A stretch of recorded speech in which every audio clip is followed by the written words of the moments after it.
the day's other headlines, Health Secretary Robert F. Kennedy Jr. says the CDC will no longer recommend COVID vaccines for healthy children and pregnant women. Kennedy made the announcement in a video message on social media, standing alongside the FDA commissioner and the head of the National Institutes of Health. No one from the CDC was featured. The new policy jumps ahead of a planned meeting next month by a CDC panel to address shots for the fall. It also follows a decision by the FDA last week to require new data before approving booster shots for healthy adults and kids. Today's announcement could affect how doctors advise their patients on the vaccines and how insurers cover them. The Trump administration is directing federal agencies to cancel all remaining contracts with Harvard University, totaling about $100 million. That's according to a letter from the General Services Administration. The government has already cut more than $2.6 billion in federal research grants for the school, which President Trump has accused of fostering anti-Semitism and having a liberal bias. Today's action follows weeks of increasing tensions involving Harvard's hiring practices, its tax-exempt status, and its ability to enroll international students, among others. In the UK, police say they've arrested a 53-year-old British man on suspicion of attempted murder following a car ramming yesterday at a Liverpool soccer parade. Forensic officers were at the scene of the crash today, where hundreds of thousands of people had gathered to celebrate Liverpool's Premier League championship.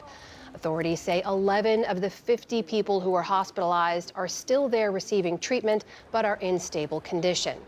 Fans are still grappling with how a day of festivity turned into tragedy. Such a shame, it's just ruined it for everyone, really.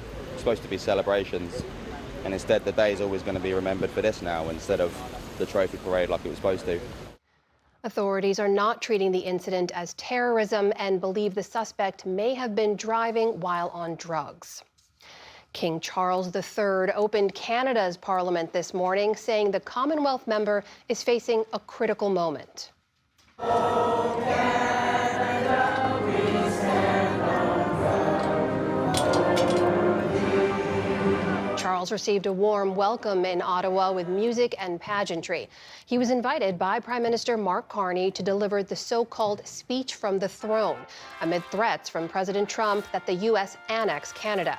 In comments largely written by Carney's government, Charles told the Assembly that, quote, "the true North is indeed strong and free."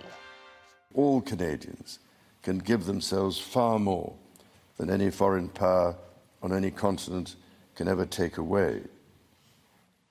And that by staying true to Canadian values, Canada can build new alliances and a new economy that serves all Canadians. Charles was the first British monarch to personally deliver the throne speech since his mother, Queen Elizabeth II, did so in 1977. The Supreme Court rejected an appeal today from a Massachusetts student who was barred from wearing a T-shirt that said, quote, "there are only two genders." Instead, the justices let stand a lower court's ruling that the ban did not violate the student's free speech. Local school officials had argued that the wearing of the shirt would have a negative impact on transgender and gender nonconforming students. Separately, the justices also declined to hear an appeal from a Native American group to stop a copper mining project on land it considers sacred. The dispute centers on the transfer of federal land in Arizona known as Oak Flat to a subsidiary of mining giants Rio Tinto and BHP. The company says the project will create thousands of jobs. On Wall Street today, stocks jumped as investors got their first chance to react to President Trump's delay over the weekend of his European tariffs.